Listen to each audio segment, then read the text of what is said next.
Vamos trabalhar o assunto agora, naufrágio. Tem o repórter ao vivo no Celso Ramos, estou com a Cris também ao vivo em Itajaí.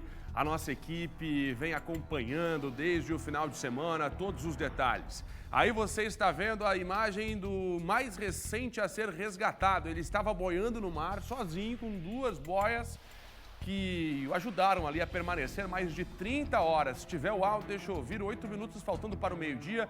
A partir de agora eu vou mostrar a entrevista exclusiva com um dos sobreviventes. Vou para o Celso Ramos ao vivo também com a Júlia Matos, porque um dos resgatados passou a noite no corredor. E ao vivo de Itajaí, a Cris vai atualizar para a gente as buscas por esses 2 pescadores que ainda não foram encontrados. É tudo a partir de agora, a grande cobertura que a gente preparou neste caso. Agora eu quero mostrar para você a entrevista exclusiva. Graças a Deus, 6 já foram resgatados.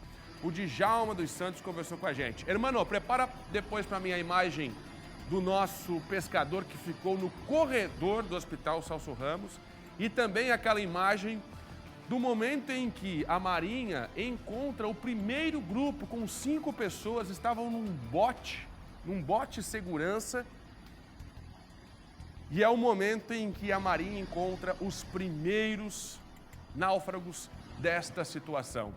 Djalma Santos falou com a gente com exclusividade, recebeu a nossa grande Cris Pinheiro e vai contar agora os detalhes de como tudo aconteceu e também como foi o processo de resgate. Vamos ver. Eu mantive muito minha calma. Os 2 que estavam desaparecidos, eles não se acalmaram. Na hora que ele viu que o barco já ia afundar, já saíram da embarcação, esperando ter a calma, né? Eu mantive a calma. Aí eu fiquei gritando que tava o mestre e o motorista dentro do barco ainda. Eu fiquei, ó, o colete, rapaz, traz o colete. Aí foi que eles... O motorista tava dormindo nessa hora, deitado. Ele só viu o estraladeiro do barco, o barco foi naufragando, já saiu, veio. Aí o mestre deu um monte de colete pra ele, ele trouxe.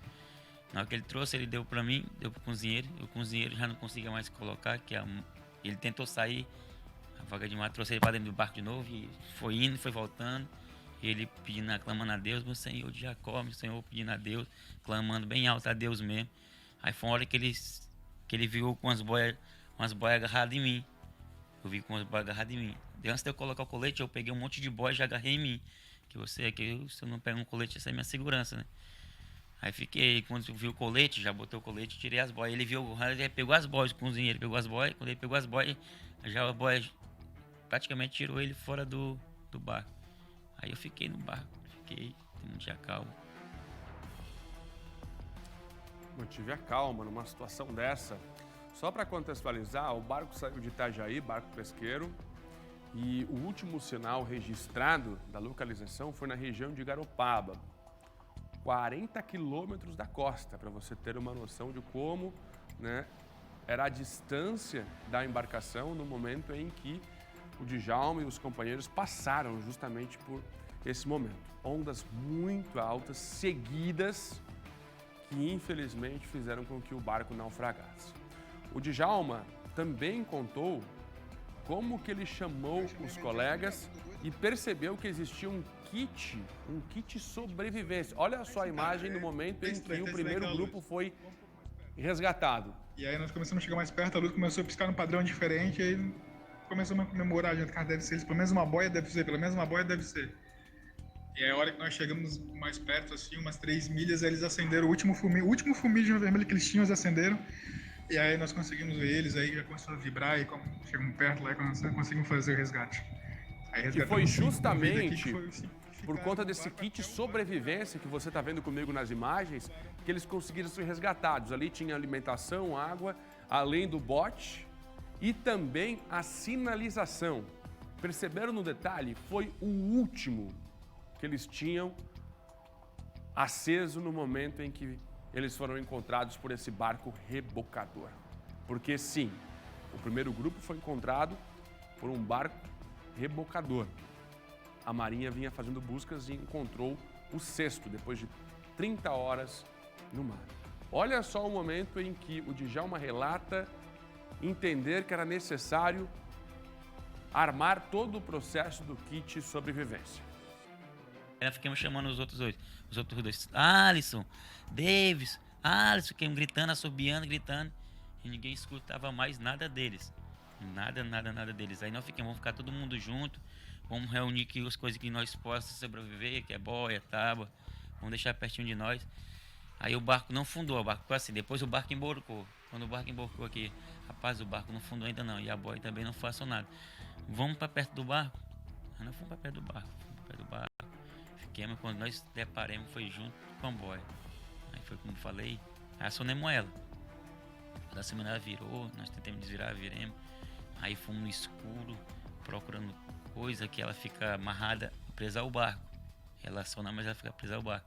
E procuramos que na boia tem faca, tem ração de abandono, tem água, tem sinalizador, tem tudo que uma sobrevivência, né? No momento em que o acidente aconteceu, segundo o Djalma, o mar estava muito agitado e também ventava forte. Depois que afundou, aí que parece que o vento agitou mais. Nós deu um momento que nós dentro da balsa, deu um mar que ela isso aqui virou todinha, que eu pensei que ela ia embora cá de novo com nós dentro. Mas Deus é misericordioso que botou a mão e não, você não vai não, vocês vão ficar aqui, vocês vão passar aí pelo Vale da Morte, mas vocês vão estar aqui.